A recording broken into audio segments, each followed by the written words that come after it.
2 Samuel 4. And the son of Saul heard that Abner had died in Hebron, and he lost heart, and all Yisrael was troubled. And the son of Saul had 2 men, commanders of bands, and the name of one was Baanah, and the name of the other Rechab, sons of Rimmon the Beerothite, of the children of Benjamin. For Beeroth was also reckoned to Benjamin, because the Beerothites fled to Gittaim, and have been sojourners there until this day. Now Jehonathan, son of Shaul, had a son who was lame in his feet. He was 5 years old when the news about Shaul and Jehonathan came from Yisrael, and his nurse took him up and fled. And it came to be, as she hurried to flee, that he fell and became lame, and his name was Ish-bosheth. So the sons of Rimmon, the Beerothite, Rechab and Baanah, went and came at about the heat of the day to the house of Ish-bosheth, who was lying on his bed at noon.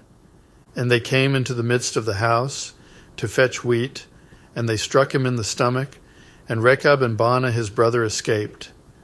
Thus they came into the house when he was lying on his bed in his bedroom, and they smote him, and slew him, and beheaded him.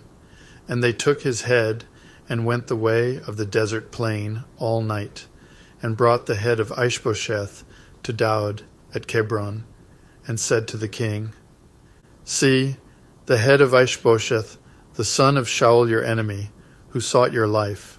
So Yahuah has given my Adoni, the king, vengeance on Shaul and his seed this yom.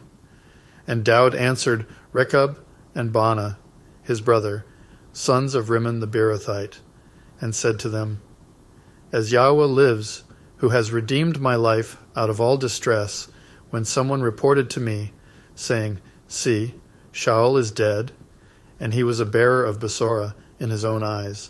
I then took hold of him and slew him in Ziklag, which was the reward I gave him for his news.